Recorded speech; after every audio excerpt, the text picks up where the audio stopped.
Hablemos del mal. Odd Henderson es el ser humano más malvado que he conocido. Y estoy hablando de un muchacho de 12 años, no de un adulto que ha tenido tiempo para madurar una innata inclinación hacia el mal.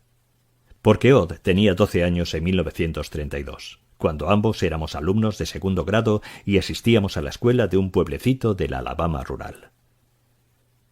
Era un muchacho alto para su edad, huesudo, de cabello rojo sucio y achinados ojos amarillos, que descollaba entre todos sus condiscípulos. Y era lógico que así fuese, pues todos los demás teníamos solo 7 u 8 años. Odd había suspendido el primer grado 2 veces, y repetía por primera vez segundo.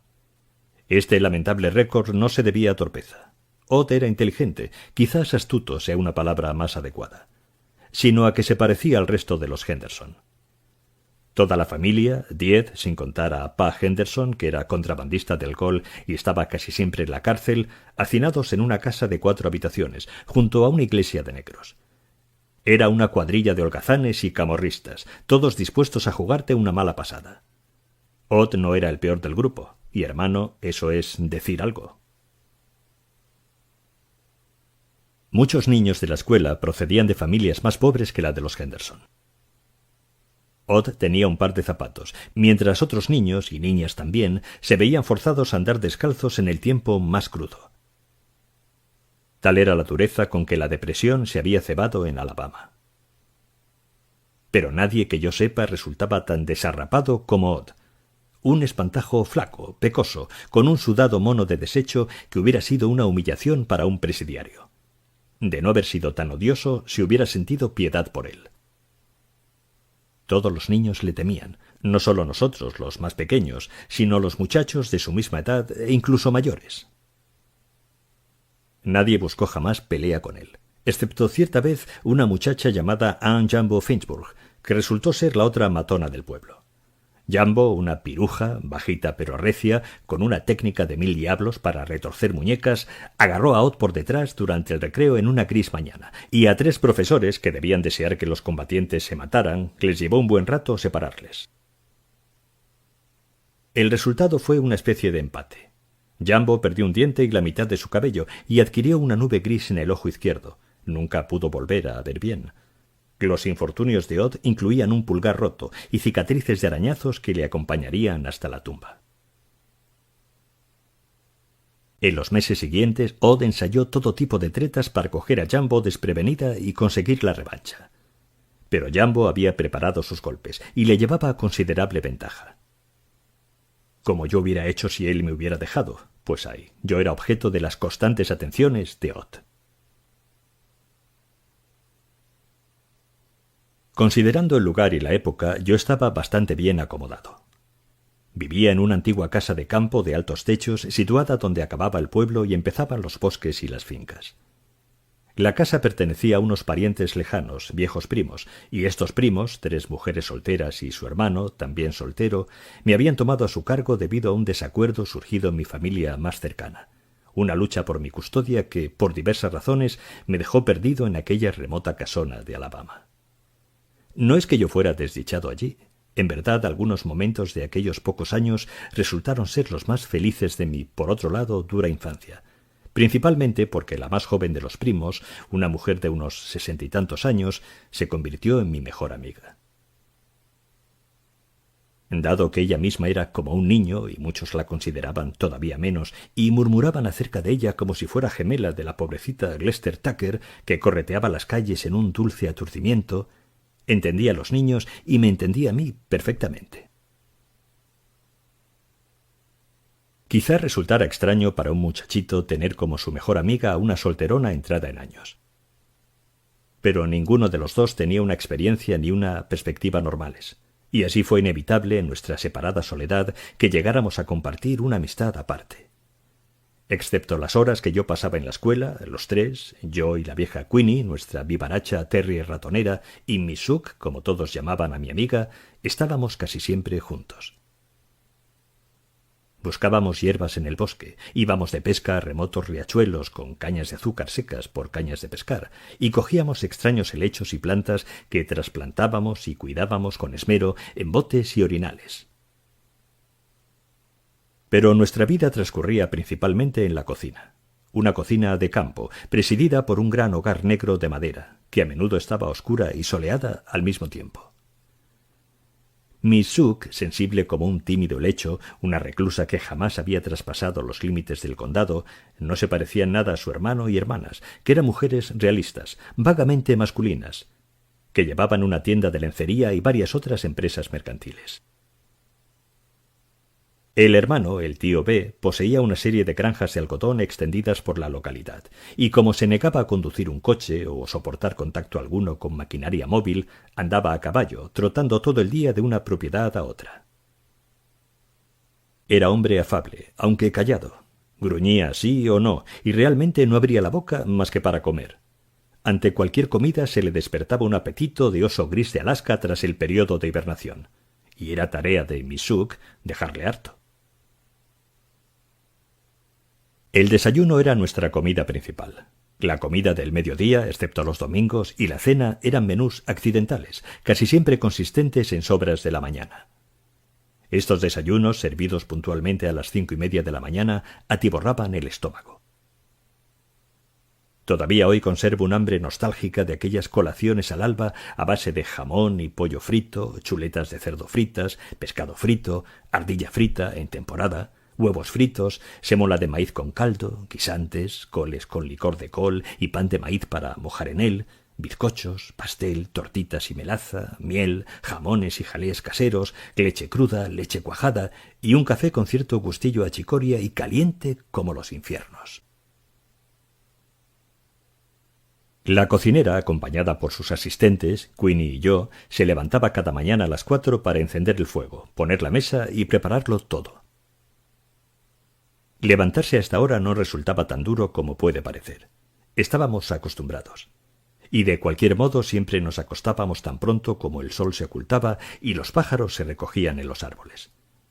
Además, mi amiga no era tan frágil como parecía. Aunque había estado delicada de pequeña y sus hombros estaban encorvados, poseía manos fuertes y piernas firmes. Podía moverse con briosa, decidida rapidez, los raídos zapatos de tenis que siempre calzaba rechinando sobre el encerado suelo de la cocina.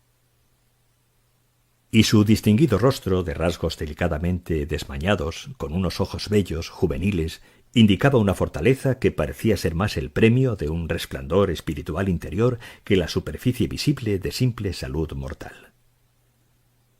No obstante, según la estación y el número de obreros empleados en las granjas del tío B, a veces se reunían hasta 15 personas en aquellos ágapes de madrugada.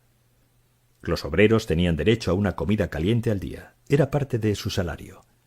Teóricamente venía una mujer negra para ayudar a lavar los platos, hacer las camas, limpiar la casa y lavar la ropa.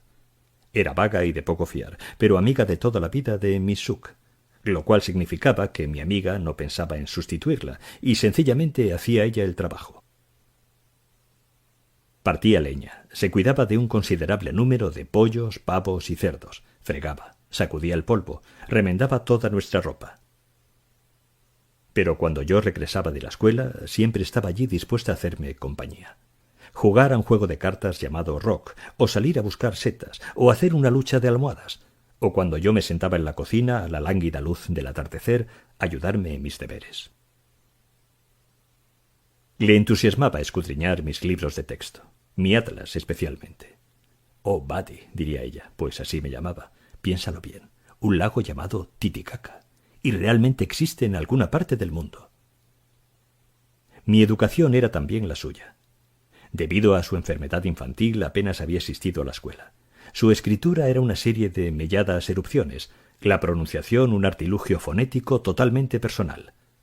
Yo ya podía leer y escribir con seguridad más fluida que la de ella, aunque ella se las arreglaba para estudiar un capítulo de la Biblia cada día. Y nunca se perdía las tiras cómicas de Anne la huerfanita o Katzenjammer Kids del periódico de Mobile. Estaba muy orgullosa de nuestras notas. Dios mío, Buddy, 5 A's, hasta en aritmética. No me atrevía ni a pensar que sacáramos una A en aritmética. Para ella era un misterio que yo odiara la escuela, que algunas mañanas llorase y suplicase al tío B, el mando de la familia, que me dejara quedarme en casa. Desde luego no era que yo odiara la escuela. Quien yo odiaba era a Ott Henderson. Qué tormentos ideaba. Solía, por ejemplo, esperarme a la sombra de una encina que cubría parte de los terrenos de la escuela. Llevaba en la mano una bolsa de papel atiborrada de espinosos cardillos recogidos en el camino a clase. No tenía sentido intentar escapar de él, pues era rápido como una culebra. Como una serpiente avanzaba, me derribaba brillantes de gozo los ojos mezquinos y me restregaba los cardos por la cabeza. Generalmente un círculo de niños nos rodeaba para reír o intentar reír. En realidad no consideraban que aquello tuviera gracia, pero Odd les excitaba y los predisponía al jolgorio. Luego, ocultándome los lavabos de la clase de los chicos, yo desenredaba los cardos enredados en mi pelo. Esto me llevaba tiempo y significaba perder siempre la primera campana. Nuestra profesora de segundo grado, la señorita Armstrong, se mostraba benévola, pues sospechaba lo que estaba ocurriendo. Pero finalmente, exasperada por mis continuos retrasos, se encolerizó conmigo ante toda la clase. «Vaya con el caballerete, ¿qué cara tiene? Aterrizando aquí 20 minutos después de la campana. Media hora». Ante lo cual perdí el control. Señalé a Odd Henderson y grité: «¡Ríñale a él! La culpa es suya, el muy hijo de perra». Yo conocía muchas maldiciones, pero me sorprendí al oír mis propias palabras resonando en un espantoso silencio. Y la señorita Armstrong caminó hacia mí empuñando una pesada regla y dijo: «Extienda sus manos, caballero. Las palmas hacia arriba, caballero». Y a continuación, mientras Odd observaba con una cítrica sonrisilla, llenó de ampollas las palmas de mis manos con su regla de bordes metálicos hasta que la clase se me hizo borrosa. Llevaría toda una página impresa en letra menuda enumerar los castigos que Odd me infligió. Pero por lo que yo más me resentí y sufrí fue por las lúgubres perspectivas que me hacía prever. Una vez que me tenía acorralado contra una pared, le pregunté abiertamente qué había hecho yo para desagradarle de aquel modo. De pronto se relajó, me soltó y dijo: «Eres un marica. Yo solo te estoy reformando». Tenía razón. Yo era una especie de marica, y en el instante en que lo dijo comprendí que no había nada que yo pudiera hacer para que cambiara de opinión, si no era convencerme a mí mismo y aceptar y defender el hecho. Tan pronto como recobraba la paz de la cálida cocina, donde Queenie podía estar royendo un viejo hueso desenterrado y mi amiga entretenida con un pastel, el peso de Odd Henderson se deslizaba venturosamente de mis hombros. Con demasiada frecuencia, sin embargo, los achinados ojos leoninos aparecían por la noche en mis sueños, mientras su fuerte y áspera voz silbaba en mis oídos crueles amenazas. El dormitorio de mi amiga estaba junto al mío. Los gritos provocados por mis pesadillas la despertaban algunas veces. Acudía entonces y me sacaba del coma Odd Henderson. «Mira», decía encendiendo la luz, «incluso has asustado a Queenie. Está temblando. ¿Y serán fiebres? Estás empapado de sudor. Quizá deberíamos llamar al doctor Stone». Pero ella sabía que no eran fiebres. Sabía que el motivo eran mis problemas en la escuela, pues yo le había dicho y redicho cómo me trataba Odd. Pero tuve que dejar de hablar de ello, no volver a mencionarlo, pues mi amiga se negaba a reconocer que persona alguna pudiera ser tan malvada como yo pintaba a Odd Henderson. La inocencia, preservada por la falta de experiencia que había aislado siempre a Miss Hook, la incapacitaba para abarcar un mal tan completo. «Oh», podía decir ella, frotando mis manos heladas para hacerlas entrar en calor, «lo que pasa es que te tiene envidia. No es listo ni guapo como tú». O menos en broma: «Has de pensar, Buddy, que es lógico que se porte mal. No sabe otra cosa. Todos esos niños Henderson las han pasado moradas, y puedes echar la culpa a Pa Henderson. No me gusta decirlo, pero ese hombre fue siempre un pícaro y un necio. ¿Sabías que el tío B le apaleó una vez? Lo cogió pegando a un perro y le dio sin duelo. Lo mejor que pudo suceder fue que lo encerraran en la cárcel». Pero yo recuerdo a Molly Henderson antes de casarse. No tenía más de 15 o 16 años y acababa de llegar de algún lugar del otro lado del río. Trabajaba para Saté Danvers, carretera abajo, como aprendiza de modista. Solía pasar por aquí y me veía cavando en el jardín. Una muchacha tan educada, con un precioso pelo rojo y tan considerada. A veces le daba un manojo de alberjillas o un membrillo, y siempre se mostraba muy agradecida. Luego empezó a pasearse del brazo de Pa Henderson, mucho mayor que ella y un perfecto bribón, borracho o sobrio. En fin, el señor debe tener sus razones. Pero es una vergüenza. Molly no debe tener más de 35 años, y ahí está, sin un solo diente en la boca ni un centavo a su nombre. Nada, excepto una caterva de hijos que alimentar. Has de tener todo eso en cuenta, Buddy, y ser paciente. ¿Paciente? ¿Qué sentido tenía discutirlo? Pero finalmente mi amiga comprendió la gravedad de mi desesperación. La comprensión llegó de modo sencillo y no fue resultado de pesadillas o escenas de súplicas al tío B. Sucedió un lluvioso atardecer de noviembre. Estábamos solos, sentados en la cocina junto al mortecino fuego, la cena sobre el rescoldo, los platos amontonados y Queenie roncando acurrucada en una mecedora. Me llegaba la susurrante voz de mi amiga a través del ruido saltarín de la lluvia en el tejado. Mi mente estaba en mis pesares y no atendía, aunque era consciente de que el tema era la fiesta de Acción de Gracias, para la cual faltaba una semana. Mis primos no se habían casado.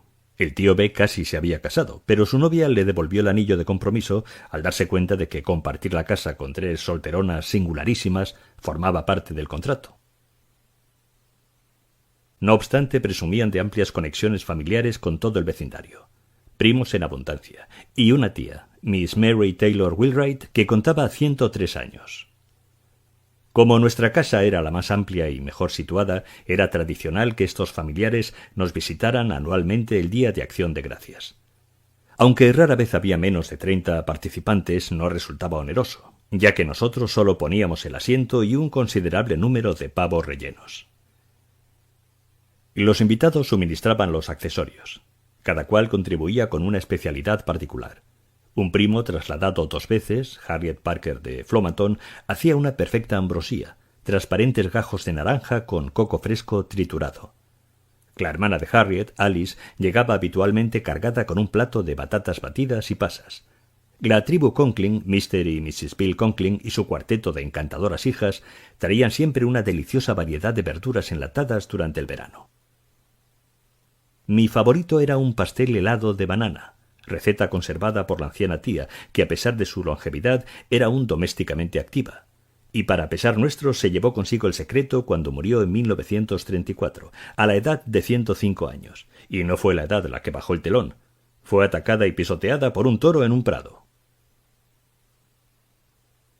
Misuk estaba reflexionando sobre todo esto mientras mi mente vagaba por un laberinto tan melancólico como el húmedo atardecer. De pronto la oí golpear la mesa de la cocina. «Buddy». «¿Qué? No has oído ni una sola palabra». «Lo siento. Calculo que este año necesitaremos unos 5 pavos. Cuando hablé con el tío B de esto me dijo que quería que tú los mataras y que los aliñaras». «¿Pero por qué? Dice que un muchacho ha de saber hacer cosas como esas». La matanza era asunto del tío B. Para mí constituía una ordalía verle matar un cerdo o retorcer el pescuezo a un pollo. A mi amiga le pasaba lo mismo. Ninguno de los dos podía soportar una violencia más sangrienta que matar moscas.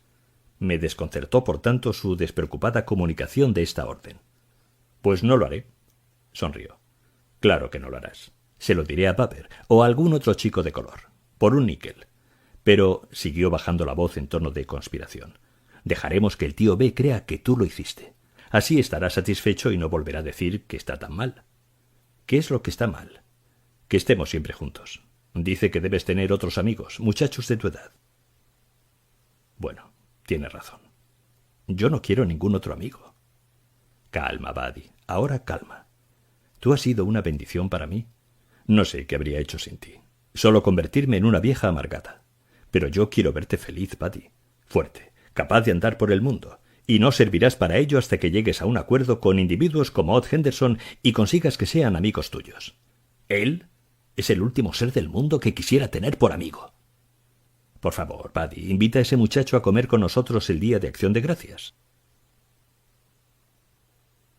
Aunque mi amiga y yo discutíamos ocasionalmente, nunca reñíamos. De momento no pude creer que su petición fuera algo más que una broma sin ninguna gracia. Pero después, viendo su cara seria, comprobé aturdido que estábamos bordeando la ruptura. «Creía que eras mi amiga». «Lo soy, Buddy, no te quepa duda. Si lo fueras, ni se te ocurriría algo semejante. Odd Henderson me odia. Es mi enemigo. No puede odiarte. No te conoce. Bueno, yo le odio. Porque no le conoces. Eso es todo lo que yo pido. La oportunidad de que os conozcáis un poco. Creo que después no habrá problemas. Y quizás tengas razón tú, Buddy, quizá nunca seáis amigos, pero dudo que él vuelva a molestarte. No lo entiendes. Tú nunca has odiado a nadie. No, nunca. Se nos asigna un tiempo determinado en la tierra, y no quisiera que el Señor me viera desperdiciando el mío de ese modo. No lo haré. Él pensaría que estoy loco, y lo estaría. La lluvia había cesado, dejando un silencio que se extendía angustiosamente. Los claros ojos de mi amiga me contemplaban como si yo fuera una carta del rock que estaba pensando cómo jugar. Apartó de su frente una guedeja de cabello pimentón y suspiró. En tal caso lo haré yo, dijo. Mañana me pondré mi sombrero y haré una visita a Molly Henderson. Estas palabras certificaban su decisión, pues nunca había visto yo que Miss Hook proyectara visitar a nadie, no solo porque carecía totalmente de talento social, sino también porque era demasiado modesta para esperar un buen recibimiento. No creo que haya muchos festejos en su casa. Probablemente Molly estará encantada de que Ott nos acompañe. Oh, sé que el tío Ben nunca lo permitiría, pero lo más correcto sería invitarles a todos. Mi risa despertó a Queenie, y tras un instante de sorpresa también mi amiga rió. Sus mejillas se colorearon y una luz se encendió en sus ojos. Levantándose me abrazó y dijo: «Oh, Buddy, sé que me perdonarás y reconocerás que mi idea tenía sentido». Estaba equivocada. Mi alegría tenía otra causa. 2. Una era la imagen del tío B trinchando pavo para todos los escandalosos Henderson. La segunda era que se me había ocurrido que no tenía motivo alguno de alarma. Miss Hook podía hacer la invitación a la madre de Ott, y ella podía aceptarla en su nombre, pero Ott no se presentaría ni en 1.000.000 de años. Era demasiado orgulloso. Por ejemplo, durante los años de la depresión en el colegio se daban bocadillos y leche gratis a todos los niños cuyas familias eran demasiado pobres para procurarles el almuerzo. Pero Ott, hambriento como estaba, se negó a tener nada que ver con estas limosnas. Él podía vagabundear y devorar un puñado de cacahuetes o roer un nabo crudo. Este tipo de orgullo era característico de la casta de los Henderson. Podían robar, arrancarle los dientes de oro a un muerto, pero nunca aceptarían un regalo ofrecido abiertamente, pues cualquier rasgo de caridad les ofendía. Sin duda, Ott consideraría la invitación de Miss Hook como un gesto de caridad, o lo vería, y no equivocadamente, como un artilugio de chantaje destinado a facilitar su reconciliación conmigo. Aquella noche me fui tranquilo a la cama, pues estaba seguro de que mi fiesta no se echaría a perder con la presencia de un invitado tan poco adecuado. A la mañana siguiente desperté con un fuerte resfriado, lo cual resultaba agradable. Significaba no ir al colegio. Significaba también que tendría fuego en mi habitación y sopa de crema de tomate y horas de soledad con Mr. Micawber y David Copperfield, la mayor dicha de las enfermedades. Lloviznaba de nuevo, pero fiel a su promesa, mi amiga cogió su sombrero, una rueda de carro de paja adornada con rosas de terciopelo descoloridas por el tiempo, y se encaminó a casa de los Henderson. «No estaré más que 1 minuto», me dijo. Estuvo fuera 2 horas largas. Yo no podía imaginarme a Miss Hook sosteniendo una conversación tan prolongada, excepto conmigo o consigo misma. Hablaba a menudo consigo misma, un hábito propio de personas sanas de naturaleza solitaria. Y cuando regresó, parecía agotada. Todavía llevaba su sombrero y un viejo impermeable suelto. Deslizó el termómetro en mi boca y se sentó a los pies de la cama. «Me gusta», dijo convencida. «Siempre me ha gustado Molly Henderson. Hace todo lo que puede, y la casa estaba limpia como las uñas de Bob Spencer». Bob Spencer era un sacerdote anabaptista famoso por su pulcro resplandor, pero terriblemente fría, con el techo de hojalata y el viento colándose en la habitación y ni siquiera una pizca de fuego en el hogar. Me ofreció un refrigerio, y yo de buena gana habría aceptado una taza de café, pero dije que no. No creo que hubiese café en toda la casa, ni azúcar. Me sentía avergonzada, Buddy. Ver a alguien batallando como Molly me torturó durante todo el camino de vuelta, sin tener jamás un día de sol. No digo que la gente deba tener todo lo que desea, aunque, pensándolo bien, tampoco veo qué mal habría en ello. Tú podrías tener una bicicleta, ¿y por qué no iba a tener Queenie un hueso de vaca todos los días? Sí, ahora veo. Ahora comprendo. Nosotros, realmente todos nosotros, debemos tener todo lo que deseamos. Te apostaré 10 centavos a que eso es precisamente lo que el Señor quiere. Y cuando vemos a nuestro alrededor gente que no puede satisfacer sus necesidades más elementales, me siento avergonzada. O no de mí misma, porque ¿quién soy yo? Una vieja insignificante que jamás tuvo un centavo. Si yo no hubiera tenido una familia que se ocupara de mí, habría muerto de hambre o habría acabado en un asilo. Siento vergüenza por todos los que tenemos cosas de sobra, mientras otros no tienen nada. Le dije a Molly que teníamos aquí más cobertores de los que nunca podríamos usar. Hay un baúl lleno en el desván, los que yo hice de joven y no pudieron lucirse mucho. Pero ella me cortó. Dijo que los Henderson se iban defendiendo bien, gracias, y que lo único que deseaban era que Pa Henderson saliera libre y volviera a casa con los suyos. Miss Suk me dijo, Pa Henderson es buen marido, no importa todo lo que pueda hacer. Mientras ella tiene que velar por sus hijos. Y Buddy tienes que estar equivocado respecto a su hijo Ott, al menos en parte. Molly dice que es una gran ayuda para ella, y un gran descanso. Nunca se queja, y no le importan las muchas tareas que le encomienda. Dice que sabe cantar tan bien como en la radio, y que cuando los niños más pequeños empiezan a dar guerra, él los calma cantándoles. Cogió el termómetro y siguió hablando. Todo lo que podemos hacer por personas como Molly es respetarlas y recordarlas en nuestras oraciones. El termómetro me había obligado a permanecer mudo. Libre de él, pregunté, «¿Pero qué hay de la invitación?» «A veces», dijo ella, frunciendo el ceño ante la línea roja del cristal, «creo que estos ojos están agotándose. A mi edad hay que cuidar mucho el cuerpo. Así recordarás el aspecto real de las telarañas». Pero respondiendo a tu pregunta, Molly se sintió feliz al oír que estimabas a Ott lo bastante como para invitarle el día de Acción de Gracias. Y, continuó ignorando mi queja, dijo que estaba segura de que le encantaría venir. Tu temperatura está justo por encima de 100. Sospecho que puedes hacerte la idea de quedarte en casa mañana. Eso debiera hacerte sonreír. Veamos tu sonrisa, Buddy. Resulta que estuve sonriendo bastante durante los siguientes días, pues mi catarro se transformó en garrotillo y no fui a la escuela en todo ese tiempo. No tuve contacto con Ott Henderson y por tanto no pude comprobar personalmente su reacción ante la invitación. Pero imaginaba que él habría sonreído primero y escupido después. La idea de su aparición real no me preocupaba. Era una posibilidad tan remota como que Queenie me gruñera o Miss Suk traicionara mi confianza en ella. Pero Ott continuaba presente, una silueta pelirroja en el umbral de mi alegría. Sin embargo, me sentía atormentado por la descripción que su madre había hecho de él. Me preguntaba si sería cierto que tenía otro aspecto, si en alguna parte bajo el mal existiría una mota de humanidad. Pero era imposible. Si uno pensaba así, dejaría la casa abierta cuando los gitanos vinieran al pueblo. No había más que mirarle. Miss Suk sabía que mi garrotillo no era tan grave como yo pretendía, y por la mañana, cuando los otros se marchaban, el tío ve a sus granjas y las hermanas a la tienda, me permitía levantarme y ayudarla en la apresurada limpieza general que precedía la reunión del Día de Acción de Gracias. Había trabajo bastante para una docena de personas. Sacábamos brillo a los muebles del salón, al piano, a la vitrina negra, que únicamente contenía una piedra de Stone Mountain que las hermanas habían traído de un viaje de negocios a Atlanta, a las clásicas mecedoras de nogal y las floridas piezas de Biedermeier.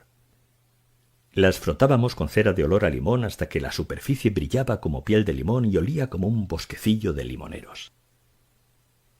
Las cortinas se lavaban y se volvían a colgar, los cojines se esponjaban, se sacudían las alfombras, dondequiera que uno mirara, motas de polvo y minúsculas plumas danzaban en la rutilante luz de noviembre y se desparramaban por las altas habitaciones. La pobre Queenie era relegada a la cocina, por miedo a que pudiera dejar un pelo descarriado, quizás una pulga, en las zonas más dignas de la casa. La labor más delicada consistía en preparar las servilletas y los manteles que adornarían el comedor. El lino había pertenecido a la madre de mi amiga, que lo había recibido como regalo de boda. Aunque solo había sido usado 1 o 2 veces al año, o sea, unas 200 veces en los últimos 80 años, no dejaba de tener 80 años, y los remiendos y manchas eran evidentes. Probablemente nunca había sido un material fino, pero Misuk lo trataba como si lo hubieran tejido áureas manos en telares celestiales. Mi madre decía, puede llegar el día en que todo lo que podamos ofrecer será agua del pozo y borona, pero al menos podremos servirlo en una mesa cubierta con lino puro. Por la noche, tras el trajín del día y cuando el resto de la casa quedaba a oscuras, una frágil lámpara seguía encendida. Mientras mi amiga, apoyada en la cama con un montón de servilletas sobre el regazo, remendaba los rasgones y rotos con hilo y aguja. La frente arrugada, los ojos cruelmente contraídos, aunque iluminados por el fatigado éxtasis de un peregrino que se acerca al altar al final de la jornada. Hora tras hora, cuando las ateridas campanadas del reloj de la audiencia repicaban dando las 10 y las 11 y las 12, yo solía despertar y ver su lámpara aún encendida, e iba cabeceante de sueño hasta su habitación para reprenderla. Deberías estar durmiendo. Dentro de un minuto, Buddy, ahora no puedo. Cuando pienso en todos los que han de venir, me asusto. La cabeza empieza a darme vueltas, decía, dejando de coser y frotándose los ojos. A dar vueltas y a llenarse de estrellitas. Crisantemos, algunos tan grandes como la cabeza de un bebé. Ramos de hojas rizadas color penique con fluctuante espiego desvaído. Los crisantemos, comentaba mi amiga cuando íbamos al jardín a la busca de capullos, son como leones. Tienen carácter regio. Yo siempre espero que salten, que se vuelvan contra mí rugiendo y gruñendo. Era el tipo de observación que hacía la gente para pillarse de Misuk, aunque yo solo lo entendí después, pues entonces siempre sabía con exactitud lo que quería decir, y en este caso toda la idea. Introducir rugidores leones en la casa y enjaularlos en gastados jarrones, nuestra última tarea decorativa, la víspera de la fiesta, nos hacía sentir tan alegres, aturdidos y estúpidos que pronto quedábamos sin aliento. «Mira, Queenie», decía mi amiga tartamudeando de júbilo. «Mira sus orejas, Patty, tan derechas». Está pensando, «Bueno, ¿con qué clase de lunáticos estoy mezclada?» «Ah, Queenie, ven acá, cariño. Voy a darte una galleta mojada en café caliente». Un día animado, el de Acción de Gracias. Animado con chaparrones intermitentes y abruptos claros en el cielo, acompañados por golpes bruscos de sol puro y súbitos y traidores vientos que arrastraban las hojas caídas del otoño. También los ruidos de la casa eran animados. Potes y cacerolas y la oxidada y extraña voz del tío B, cuando se paraba en el vestíbulo con su flamante traje de domingo, recibiendo a nuestros invitados a medida que iban llegando. Algunos venían a caballo o en coche de caballos, la mayoría en resplandecientes camiones y en traqueteantes y viejos automóviles. Mr. y Mrs. Conklin y sus 4 bellas hijas aparecieron en un Chevrolet 1932 verde menta. Mr. Conklin gozaba de una posición acomodada, poseía varias lanchas de pesca que operaban más allá de Mobile, que suscitó una calurosa curiosidad entre los hombres presentes. Lo observaron y anduvieron hurgando en él y solo les faltó desmontarlo. Los primeros en llegar fueron Mrs. Mary Taylor Wheelwright, escoltada por sus custodios, un nieto y su esposa. Era una linda cosita, Mrs. Wheelwright. Llevaba su edad tan ligeramente como el minúsculo tocado rojo que, como la cereza en un helado de vainilla, se aposentaba gallardamente en su cabello lechoso. «Querido Bobby», dijo abrazando al tío B, «reconozco que llegamos un poquitín temprano, pero ya me conoces, siempre puntual hasta la exageración». Era una disculpa obligada, pues aún no eran las 9 y no se esperaba a los invitados hasta poco antes del mediodía. Sin embargo, todo el mundo llegó antes de lo que queríamos, excepto la familia Perk MacLeod, que tuvo 2 reventones en 50 kilómetros y se presentó de un humor tal, sobre todo Mr. MacLeod, que llegamos a temer por la vajilla. La mayoría de estas personas vivían todo el año en lugares apartados de los que resultaba difícil salir. Granjas aisladas, apeaderos de ferrocarril y cruces de caminos, vacías aldeas ribereñas o comunidades madereras ocultas en bosques de pinos. Lógica, pues, la impaciencia que les hacía llegar temprano, impulsados por el anhelo de aquella fiesta cordial y memorable. Y así fue. Hace tiempo recibí carta de una de las hermanas Conklin que en la actualidad vive en San Diego y está casada con un capitán de la Marina. Me escribía: «Pienso en ti a menudo en esta época del año. Supongo que a causa de lo que ocurrió en una de nuestras fiestas de Acción de Gracias de Alabama. Fue pocos años antes de que muriera Miss Zook. ¿Sería 1933? Dios mío, nunca olvidaré aquel día». Al mediodía no cabía en el salón ni un alma más, una rumorosa colmena con la charla de las mujeres y los aromas femeninos. Mrs. Wheelwright olía agua de lilas y Annabel Conklin como los geranios después de la lluvia. El olor a tabaco se extendía hasta el porche, donde se habían apiñado la mayoría de los hombres, a pesar del tiempo irregular y de la alternancia de rociadas de lluvia y rachas de viento soleado. El tabaco era una sustancia extraña en la casa. En realidad, Miss Zook de vez en cuando fumaba en secreto, un gusto adquirido nadie sabe cómo, y del cual se negaba a hablar. De haberlo sospechado, sus hermanas se hubieran sentido mortificadas, y el tío B también, pues tenía un punto de vista muy rígido respecto a todos los estimulantes, y los condenaba moral y médicamente. La varonil fragancia de los cigarros, las acres volutas del humo de pipa, la magnificencia de caparazón de tortuga que evocaban, me atraía sin cesar hacia fuera del salón, hacia el porche. Aunque prefería estar en el salón, debido a la presencia en él de las hermanas Conklin, que tocaban por turno nuestro piano desafinado con una graciosa y jovial sencillez. Indian Love Call figuraba en su repertorio, y también una balada de guerra de 1918, el lamento de un niño suplicando a un ladrón: «No robes las medallas de papá, las ganó por su valor». Annabel la tocaba y la cantaba. Ella era la mayor de las hermanas y la más adorable, aunque resultaba difícil elegir entre ellas, pues eran como gemelas de distinta estatura. Uno imaginaba unas manzanas, compactas y sabrosas, dulces, pero con acidez de sidra.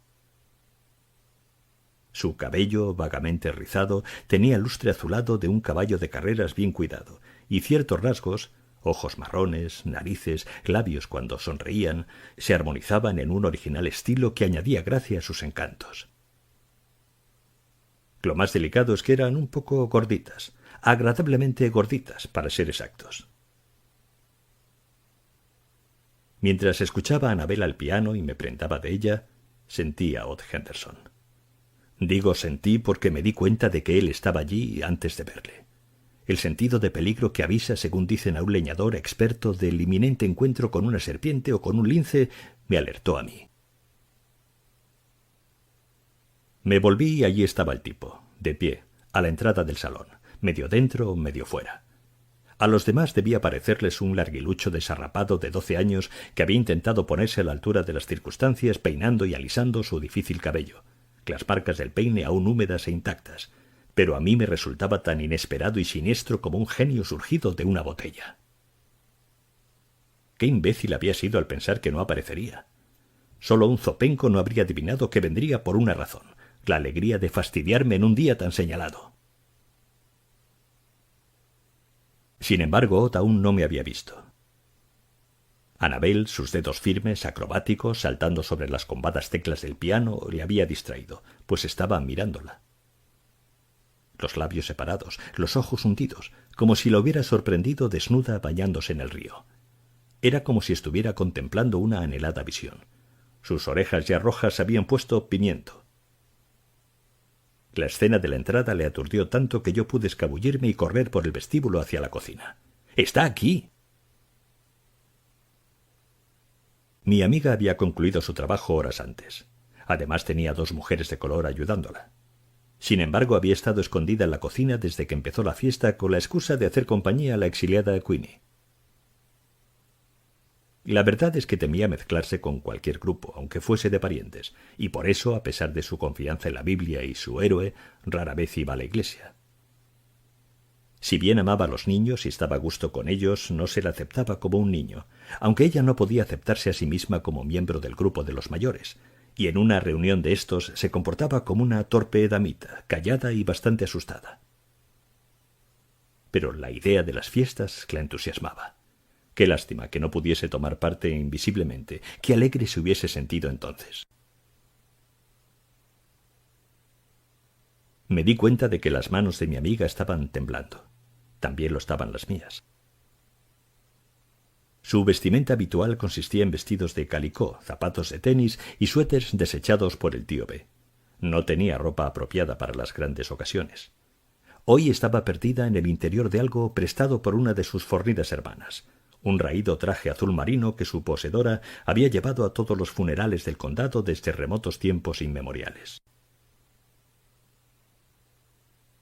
«Está aquí, él está aquí», la informé por tercera vez. «Odd Henderson». «Entonces, ¿por qué no estás con él?», dijo acusadora. «Eso no es correcto, Buddy. Es tu invitado. Debes estar allí procurando presentarlo a todo el mundo y que lo pase bien». «No puedo hablar con él». Queenie estaba enroscada en su regazo y restregaba contra ella su cabeza.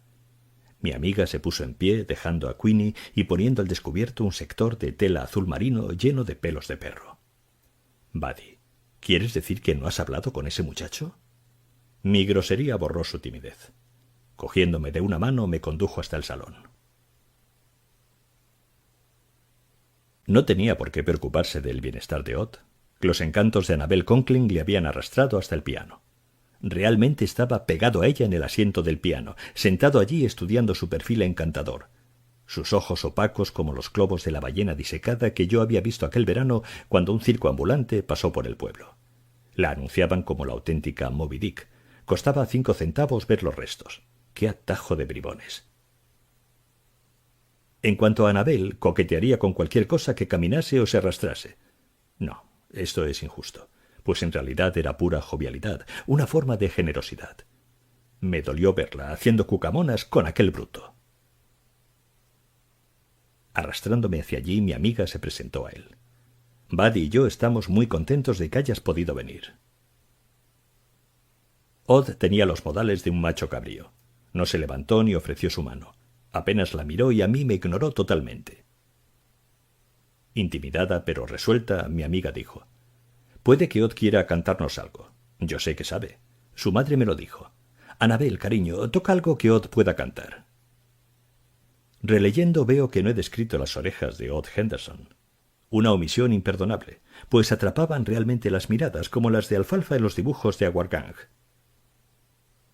En aquellos instantes, debido a la halagada receptividad de Annabel a las demandas de mi amiga, las orejas de Odd adquirieron tal brillo de remolacha que hacían daño a la vista. Refunfuñó, sacudió su cabeza patibularia. Pero Annabel dijo: «¿Sabes, he visto la luz?»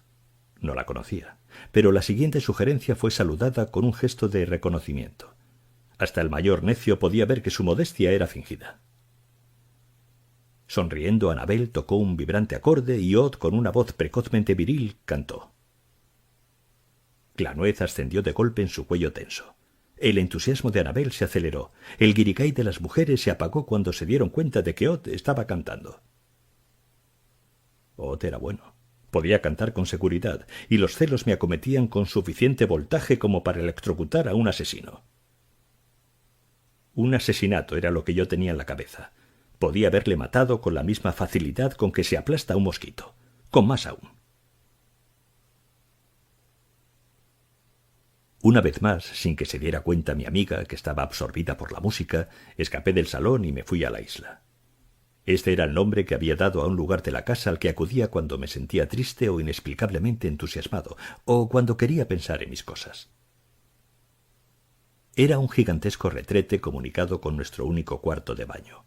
El mismo cuarto de baño, prescindiendo de sus instalaciones sanitarias, parecía una cómoda sala de estar de invierno, con un encantador asiento de pelo de caballo, alfombras desperdigadas, un buró, una chimenea, reproducciones enmarcadas de La visita del doctor, Mañana de septiembre, El lago del cisne y calendarios en abundancia.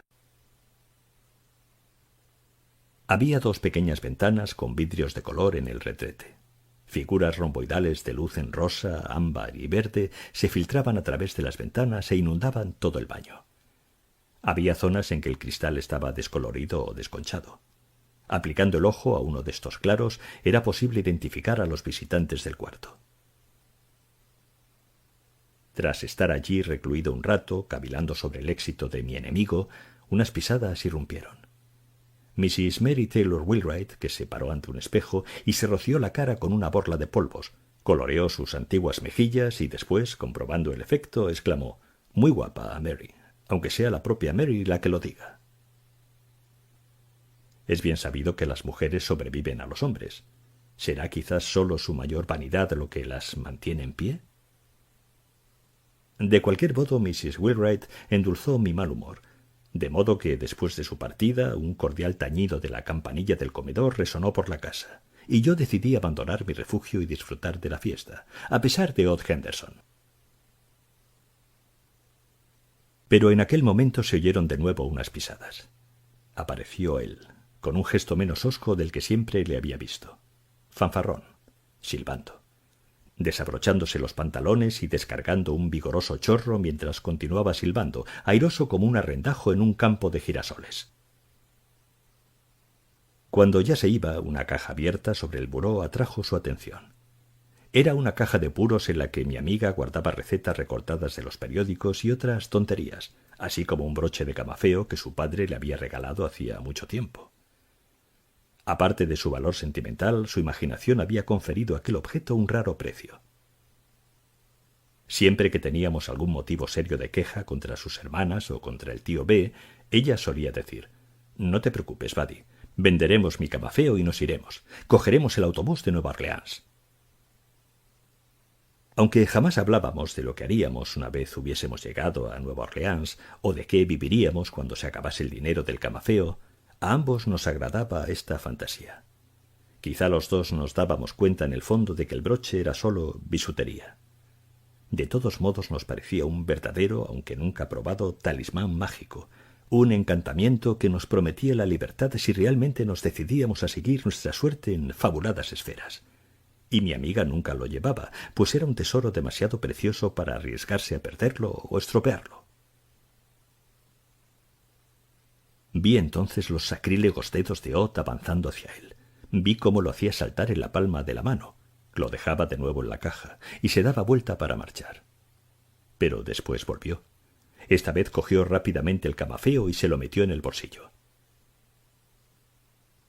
Mi primer impulso fue salir a todo correr del retrete y desafiarle.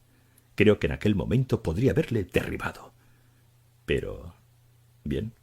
¿Recordáis cómo, en épocas menos complicadas, los dibujantes de tebeos ilustraban el nacimiento de una idea colocando una bombilla iluminada sobre la frente de Matt o Jeff o quien fuese? Eso fue lo que me sucedió a mí. Una chirriante bombilla iluminó de pronto mi cerebro. Su impacto y su resplandor me hicieron arder y estremecerme, y reír también. Odd me había proporcionado un instrumento ideal de venganza que me recompensaría por todos los cardos. En el comedor se habían juntado grandes mesas formando una T. El tío B estaba en el centro superior, Mrs. Mary Taylor Wheelwright a su derecha y Mrs. Conklin a su izquierda.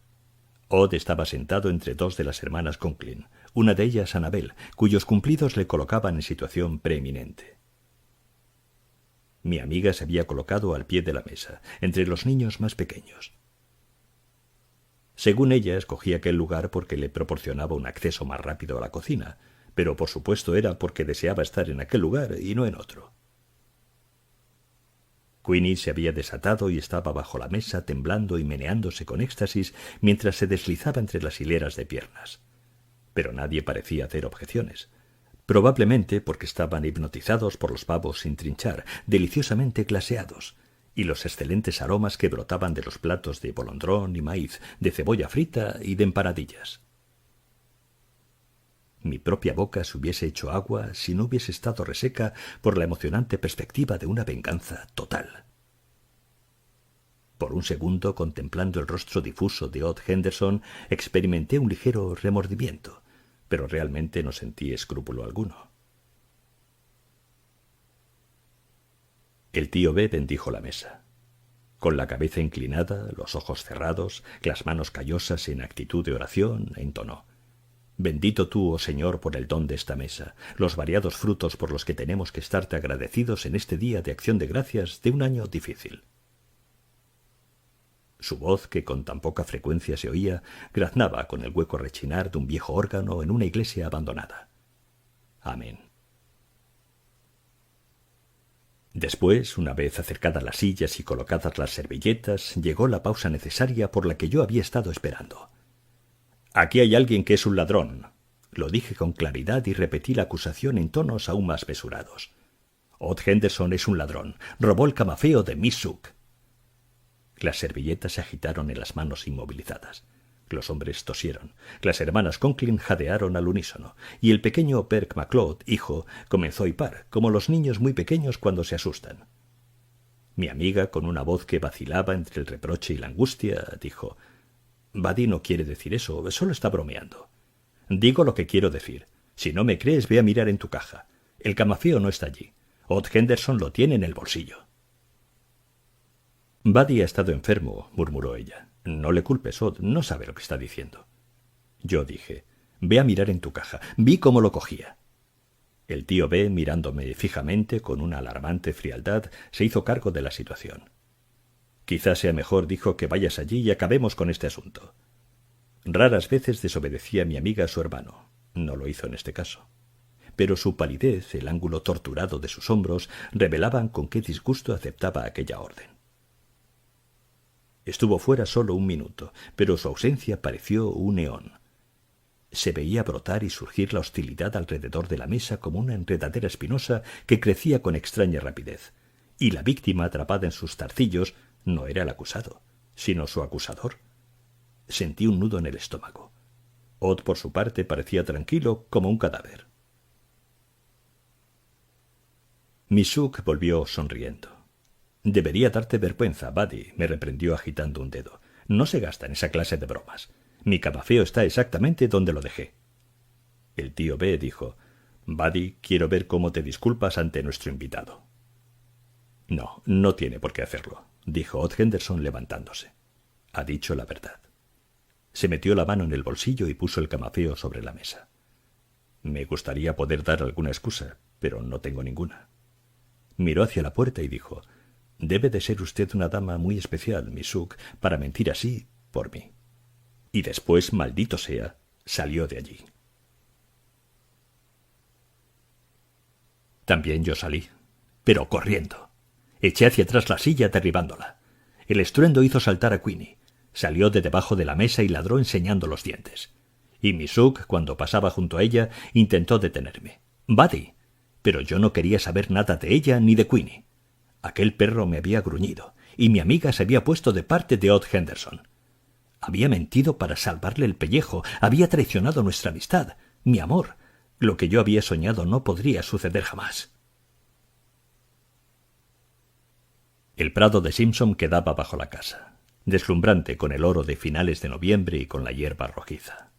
En el linde había un establo oscuro, un corral de cerdos, un gallinero con alambrada y un ahumadero. Fue en el ahumadero donde me metí.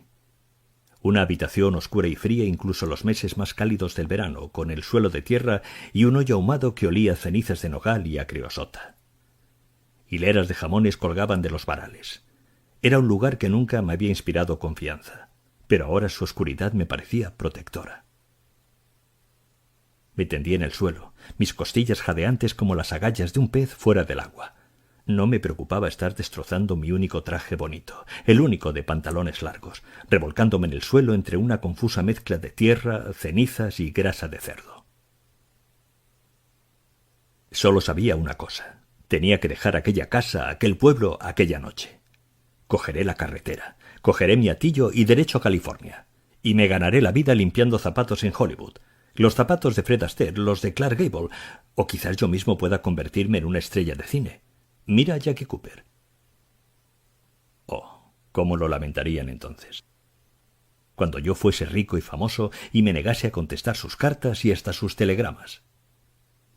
De pronto pensé algo que les haría lamentarlo aún más. La puerta del cobertizo estaba entreabierta. Un cuchillo de sol iluminaba un estante que sostenía varias botellas. Botellas polvorientas con etiquetas en las que aparecía una calavera con 2 tibias cruzadas. Si yo bebía de una de ellas, todos los que estaban allí en el comedor, toda aquella pandilla de borrachos y tragaldabas, lo lamentarían de veras. Merecía la pena, aunque solo fuera para ser testigo del remordimiento del tío B cuando me encontraran frío y tieso sobre el suelo del ahumadero. Merecía la pena para oír los gemidos humanos y los aullidos de Queenie cuando mi ataúd fuese sepultado en las profundidades del cementerio. El único obstáculo era que yo no podría realmente ver ni oír nada de esto. ¿Cómo iba a oírlo estando muerto? Y a menos que uno pueda observar el remordimiento y el dolor de los que te lloran, sin duda no hay ninguna satisfacción especial en el hecho de estar muerto. El tío B debió prohibir a Misuk que saliera a buscarme hasta que el último invitado hubiese dejado la mesa. Era ya al final de la tarde cuando oí su voz flotando por el prado. Pronunciaba mi nombre suavemente, con tristeza, como una paloma lastimera. Me quedé donde estaba, sin responder. Fue Queenie quien me encontró. Se puso a olfatear alrededor del ahumadero y ladró cuando captó mi olor. Y después entró y se arrastró hacia mí y me lamió la mano, la oreja y la mejilla. Sabía que me había tratado mal. Luego la puerta giró hasta abrirse y la luz se ensanchó. Mi amiga dijo: «Ven aquí, Buddy». Y yo quería ir hasta ella. Cuando me vio, se rió. «Cielos, muchacho, parece que te has zambullido en alquitrán y que estás listo para emplumarte». Pero no hubo recriminaciones ni referencias a mi traje destrozado. Queenie salió trotando a incordiar a las vacas, y siguiéndola por el prado nos sentamos en el tronco de un árbol. «Te he guardado un muslo», dijo ella, dándome un paquete envuelto en papel encerado, «y tu bocado favorito de pavo». El hambre, que más espantosas sensaciones habían oscurecido, me golpeaba ahora sin piedad. Roí el muslo hasta dejarlo limpio. Después monté la parte más deliciosa del pavo alrededor del hueso de la suerte. Mientras yo comía, Misuk puso su brazo alrededor de mis hombros. «Solo te quiero decir esto, Buddy. 2 cosas malas no hacen nunca una buena. Fue una maldad por su parte coger el camafeo, pero no sabemos por qué lo cogió. Puede que nunca pensara llevárselo. Cualquiera que fuese la razón, no puede haber sido algo calculado. Y por eso lo que tú hiciste es mucho peor. Tú planeaste humillarle. Fue deliberado». Ahora escúchame, Buddy. Solo hay un pecado imperdonable: la crueldad deliberada. Todo lo demás puede perdonarse. Eso jamás. ¿Me entiendes, Buddy? Yo lo entendí confusamente, y el tiempo me enseñó que ella tenía razón. Pero en aquel momento lo que básicamente comprendí fue que, puesto que mi venganza había fracasado, mi método debía de ser malo. Odd Henderson se había alzado, ¿cómo? ¿Por qué? Como alguien superior a mí, hasta más honrado. ¿Has entendido, Buddy? Un poco. Tira, dije ofreciéndole un extremo del hueso de la suerte. Lo partimos. Mi mitad era la mayor, lo que me autorizaba a un deseo. Ella quiso saber lo que yo deseaba. «Que siga siendo mi amiga». «Cabeza de chorlito», dijo, y me abrazó. «¿Para siempre?» «Yo no estaré aquí siempre, Buddy, ni tú». Su voz se hundió como el sol en el horizonte del prado. Se mantuvo hundida un segundo, y brotó después con la fuerza de un nuevo sol. «Pero sí, para siempre. Si el Señor lo quiere, tú estarás aquí mucho tiempo después de que yo me haya ido. Y en la medida en que me recuerdes, siempre estaremos juntos». A partir de entonces, Odd Henderson me dejó en paz. Comenzó a pelearse con un muchacho de su misma edad, Squirrel Macmillan. Y al año siguiente, debido a las malas notas de Odd y a su mala conducta, el director de nuestra escuela no le permitió seguir asistiendo a clase, así que pasó el invierno trabajando como peón en una granja. La última vez que lo vi fue poco antes de que se fuera a Mobile para incorporarse a la marina mercante y desaparecer. Debió ser un año antes de que me metieran para mi mala suerte en una academia militar, y 2 años antes de que mi amiga muriera. Sería el otoño de 1934. Misuk me había llamado al jardín. Había trasplantado unos crisantemos floridos a una tina de hojalata y necesitaba ayuda para transportar las escaleras arriba hasta el porche principal, donde resultaría un bonito adorno. Era más pesada que el demonio, y mientras estábamos forcejeando sin ningún resultado, Odd Henderson pasó por la carretera. Se paró a la puerta del jardín y después la abrió diciendo: «Déjeme que la ayude, señora». El trabajo en la granja le había sentado bien. Había engordado, sus brazos eran nervudos y su pelo rojo se había transformado en un castaño rojizo. Con ligereza alzó la gran tina y la colocó en el porche. «Muy agradecida, caballero», dijo mi amiga. «Fue muy amable por su parte». «De nada», dijo él, ignorándome aún. Misuk cortó los tallos de las flores más vistosas. Toma esto para tu madre, le dijo ofreciéndole el ramo, y dale recuerdos. Gracias, señora, así lo haré. Od, dijo ella cuando él había alcanzado ya la carretera. Ten cuidado, hay leones, ¿sabes? Pero Od no podía oírla. Nos quedamos mirando hasta que desapareció por la curva, inocente de la amenaza que portaba. Los crisantemos que abrasan, que rugen y braman contra una fresca y tenebrosa oscuridad.